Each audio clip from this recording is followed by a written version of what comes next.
Elizabeth Taylor était une ancienne enfant star qui a commencé à travailler comme actrice au début des années 1940, à l'âge de 10 ans, après avoir signé un contrat avec les studios Universal.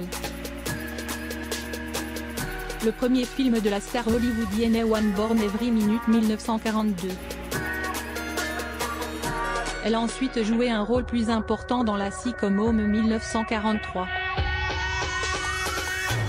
L'actrice Elizabeth Taylor pose avec son Oscar lors de la cérémonie des Oscars le 29 mars 1993 à Los Angeles, Californie.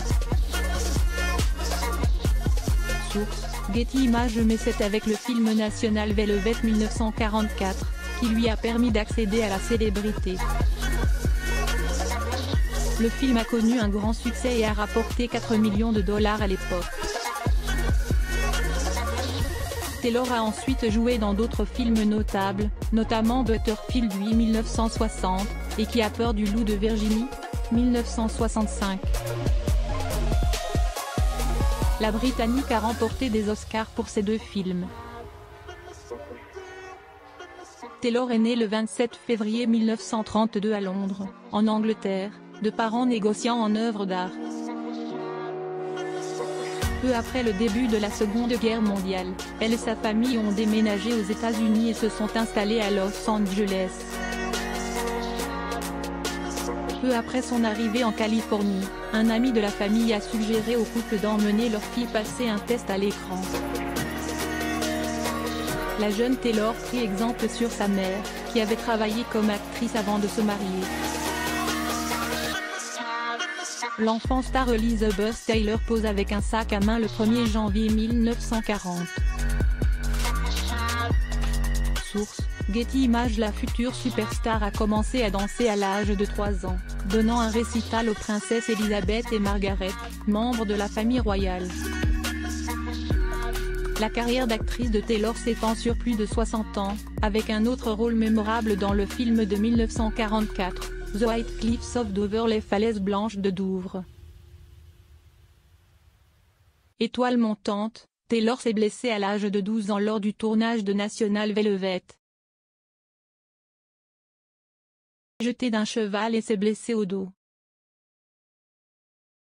Il s'est avéré par la suite que ce n'était pas son dos qui était en cause, mais une scoliose, c'est-à-dire une courbure de la colonne vertébrale. Taylor est née avec cette maladie, qui lui a causé les douleurs dorsales dont elle a souffert toute sa vie. La star d'origine britannique Elizabeth Taylor pose le 1er janvier 1945. Source: Getty Images. Ce ne fut pas la dernière fois que Taylor se blesse sur un plateau de tournage. En 1953, une écharde rouillée a pénétré dans son œil alors qu'elle travaillait sur le film La Marche des éléphants. La star la plus populaire du showbiz, âgée de 21 ans à l'époque, a dû subir une intervention chirurgicale pour l'enlever. Quelques années plus tard, Taylor a rencontré un autre problème de santé. Cette fois, il s'agissait d'une pneumonie qui a failli lui être fatale. En 1961, elle est gravement atteinte d'une pneumonie et doit à nouveau subir une trachéotomie d'urgence. Une interview accordée en 2006 à l'animateur de télévision Larry King, Taylor a parlé avec franchise de cette expérience de mort imminente, expliquant que les médecins avaient fait de leur mieux pour la maintenir en vie. J'ai été déclarée morte 4 fois, alors ils pouvaient me donner n'importe quoi, juste pour voir s'ils pouvaient me faire respirer. La star de Cléopâtre a connu un autre épisode presque fatal de pneumonie en 1990 et a passé 3 mois à l'hôpital. Puis, un dernier, à Bénin en 2000. Elizabeth Taylor dans le rôle de Cléopâtre dans le film Cléopâtre le 1er janvier 1963. Source: Getty Images. Suite à des problèmes de santé récurrents, Taylor a développé une infection respiratoire sévère en 1992. Heureusement, son médecin de l'époque, Michael Roth, lui a conseillé d'annuler les nombreuses apparitions qu'elle devait faire. Il a publié une déclaration qui se lit comme suit: en raison de la récurrence d'une infection sévère des voies respiratoires supérieures avec des pics de fièvre frôlant la pneumonie, et compte tenu de son état de santé antérieur, j'ai demandé à Mademoiselle Taylor d'annuler toutes ses obligations pour les semaines à venir. Elizabeth Taylor quittant une clinique londonienne sur un chariot le 26 mars 1961. Source: Getty Images. Taylor a subi un autre revers de santé en 1994, lorsqu'elle a dû subir 2 interventions de remplacement de la hanche, l'une cette année-là et l'autre l'année suivante. Taylor a continué à rencontrer des problèmes de santé mettant sa vie en danger. En 1997, elle a été victime d'une crise d'épilepsie qui a conduit les médecins à détecter et à retirer une tumeur cérébrale bénigne. Après l'opération, elle a posé chauve en couverture du magazine Life, pleine d'espoir pour l'avenir. Les hauts et les bas, les problèmes et le stress, ainsi que le bonheur, m'ont donné de l'optimisme et de l'espoir parce que je suis la preuve vivante de la survie. J'ai traversé des épreuves qui auraient abattu un bœuf, a déclaré la star de la famille Pierre à Feu. Elizabeth Taylor et son premier mari, l'hôtelier Conrad Hilton, posent après leur mariage le 13 mai 1950 à Hollywood. Source: Getty Images. En juin 2002, Taylor a connu un autre problème de santé lié à la maladie, lorsqu'elle a subi une radiothérapie pour un carcinome basocellulaire. 3 mois plus tard, son médecin, Ronald Thompson, a déclaré: il n'y a aucune preuve de maladie résiduelle. La star de Giant a également subi une opération de la colonne vertébrale en 2004 pour réparer cette fracture de compression de la colonne. À l'époque, Taylor avait plaisanté en disant que les gens devaient se demander si elle était encore en vie ou non. En évoquant ses problèmes de santé incessants en 2004, elle a déclaré: mon corps est un vrai désastre. Elizabeth Taylor est photographiée en robe de soirée rouge avec ses fils Michael et Christopher Wilding sur ses genoux. Source: Getty Images. Cependant, comme elle a continué à se battre pour survivre à chaque fois qu'elle a été confrontée à un problème de santé, elle a surmonté chacun d'entre eux. À un moment donné, les médias ont émis l'hypothèse qu'elle était traitée pour un début d'Alzheimer, mais elle a démenti ces affirmations en mai 2006. Elizabeth Taylor et Richard Burton quittent l'hôpital le 1er décembre 1973 à Los Angeles.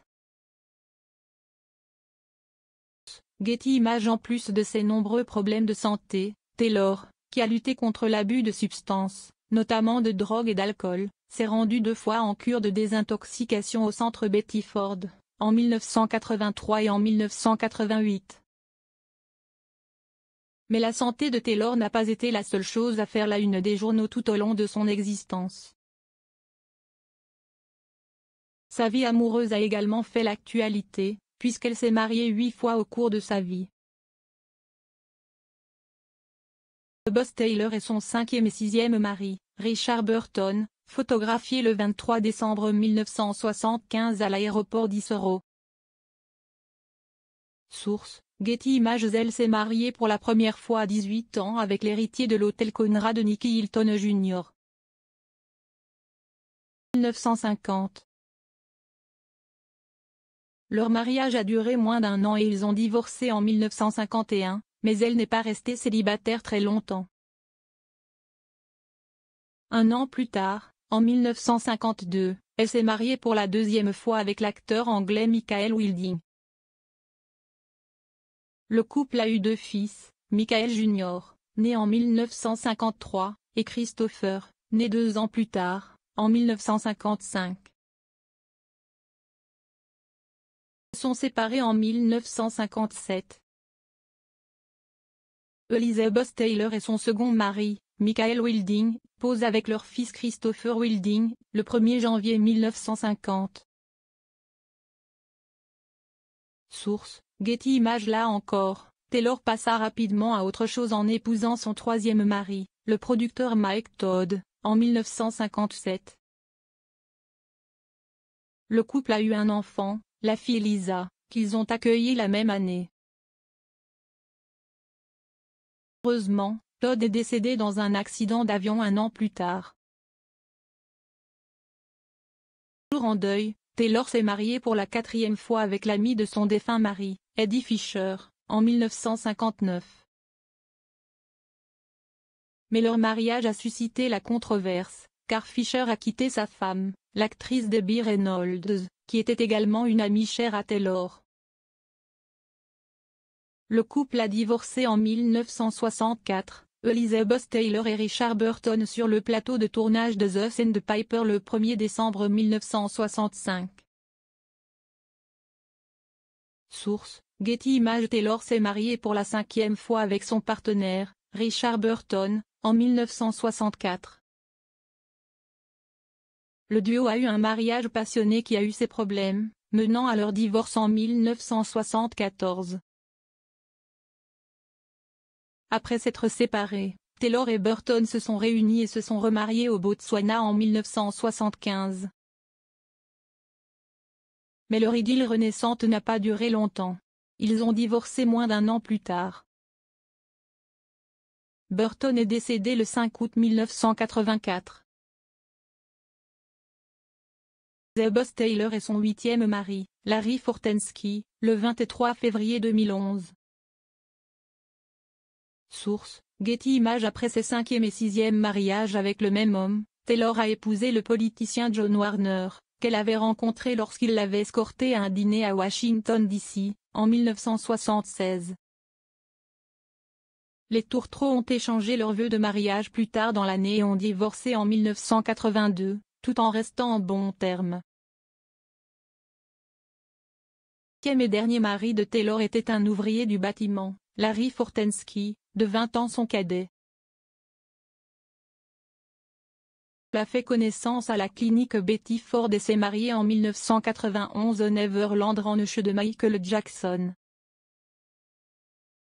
Ils se sont séparés en 1996 et sont restés amis par la suite. Après 8 mariages, dont 2 avec le même homme, Taylor a finalement accepté d'être célibataire. En 2004, elle a déclaré qu'elle s'en sortait très bien sans mari ni amant et a expliqué qu'elle avait appris à être seule. Elizabeth Taylor arrive au cinéma Olympia à Cannes pour assister à la soirée de charité Cinéma contre Sida lors du 56e Festival de Cannes le 21 mai 2003. Source: Getty Images. Cependant, en avril 2010, Taylor a semblé avoir retrouvé l'amour lorsqu'elle s'est fiancée avec l'agent hollywoodien Jason Winters. Un initié a révélé qu'ils se voyaient depuis un certain temps et qu'ils étaient follement amoureux. A dit, ils ont gardé secrète leur fiançailles, laissant libre cours aux spéculations. Taylor et Winters se sont rencontrés par l'intermédiaire du roi de la pop, Michael Jackson. Ils sont restés amis pendant longtemps et sont même partis en vacances à Hawaï en 2007. Elle l'a décrit comme l'un des hommes les plus merveilleux qu'elle ait jamais connus.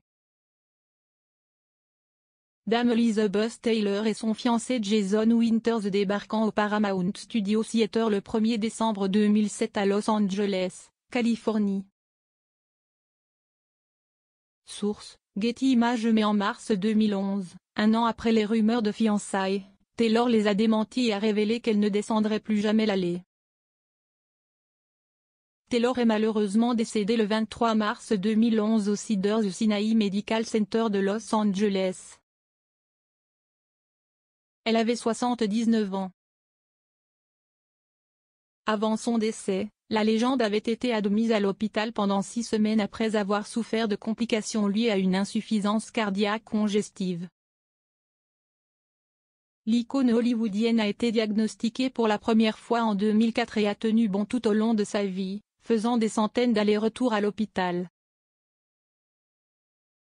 Elizabeth Taylor arrive avec ses enfants, Michael Wilding Jr., Christopher Wilding, Maria Burton et Lisa Todd Burton, au Ritz-Carlton, Lake Las Vegas le 27 février 2007 à Henderson, Nevada. Source: Getty Images. Une fois, elle a même rassuré ses fans bien-aimés sur les médias sociaux, leur disant qu'elle était toujours en vie et en pleine forme, malgré les tabloïds qui prétendaient le contraire. En octobre 2009, Taylor a écrit sur Twitter pour informer ses fans de son état de santé après une opération au cœur. « Chers amis, mon intervention cardiaque s'est parfaitement déroulée. C'est comme si j'avais un tout nouveau téléscripteur. Les médecins ont géré l'état de Taylor pendant 6 mois et l'ont transporté du lit au fauteuil roulant. Bien que son esprit soit resté vif, sa santé s'est dégradée et elle est devenue faible. » Elizabeth Taylor assiste à la 27e édition du Macy's Passport Benefit au Barker Hangar le 24 septembre 2009 à Santa Monica, Californie. Source: Getty Images. En raison de sa santé déclinante, sa famille a décidé d'organiser la fête de son 79e anniversaire un mois plus tôt, en janvier 2011. On veillait à ce que ses fleurs préférées, les gardénias et les muguets, remplissent son manoir de Bel Air. Avant la fête, une représentante a révélé que la star fêterait cette étape discrètement tout en se reposant et en se remettant, ajoutant qu'elle prévoyait de regarder la cérémonie des Oscars avec ses proches et ses amis.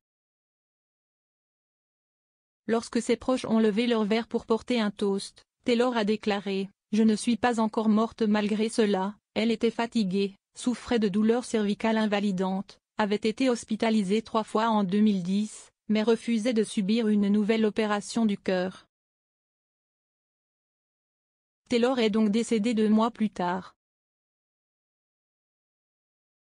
Temps personnel dévoué de la star, Tim Mandelson, qui a travaillé pour elle pendant 25 ans, a révélé à quoi ressemblait une journée ordinaire dans sa vie.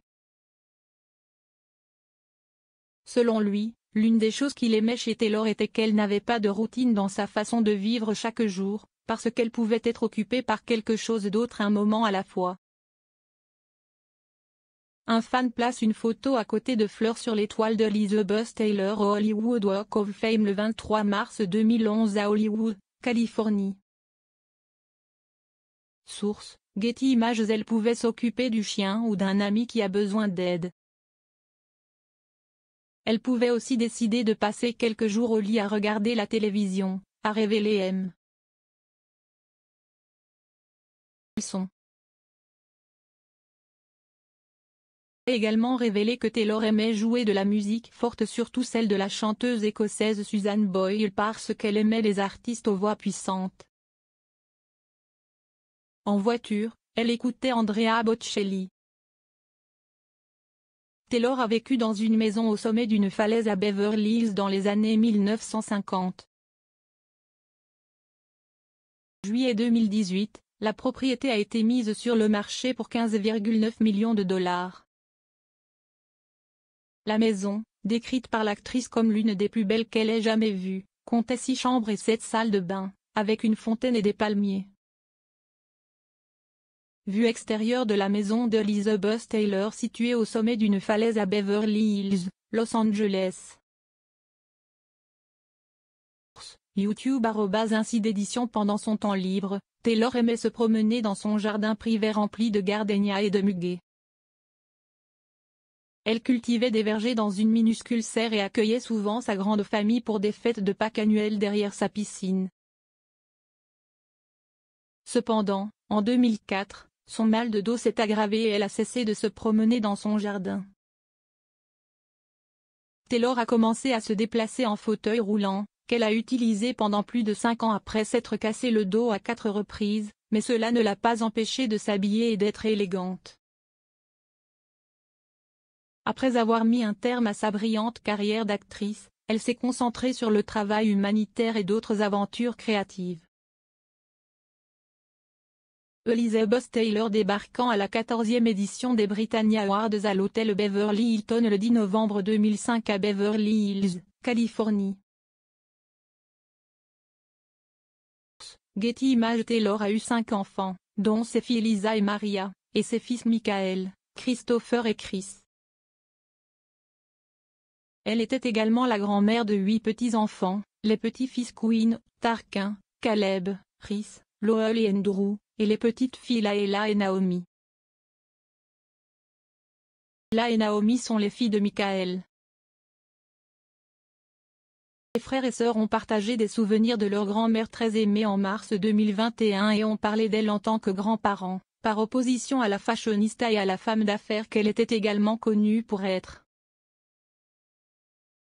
Bien que 10 ans se soient écoulés depuis sa mort, les petits-enfants de Taylor ont raconté qu'elle continuait à inspirer les femmes de la famille. Naomi s'est souvenue d'avoir vu sa grand-mère se préparer et d'avoir assisté à une transformation, devenant la femme que les gens aimaient. G.D. Joshua Rush, Sophia Wiley, l'arrière-petite-fille d'Elizabeth Taylor, Vivian McMurray, Lauren Tom, Asher Angel, Peyton Elizabeth Lee et Tarquin Wilding lors des Actors Fund The 2018 Looking Ahead des Otaglion Cultural Complex le 28 octobre 2018, Californie. Source, Getty Images. Naomi a toutefois précisé, ce n'est pas parce que quelqu'un est une superstar qu'il ne peut pas être une grand-mère aimante, moelleuse et délicieuse qui nous amusait toujours. Elle a également expliqué que Taylor savait qu'il était de sa responsabilité d'élever la jeune génération de la famille, et qu'il était de la plus haute importance pour elle de veiller à ce qu'ils aient de bonnes valeurs. De son côté, Laela a déclaré que sa grand-mère aimante l'inspirait par son activisme, son empire commercial et ses talents, tandis que sa fille adolescente admirait également son arrière-grand-mère. Lire aussi, l'histoire de Marguerite Bourry et de sa vie agitée. Pour lire davantage d'articles, abonnez-vous à Amomama sur Google.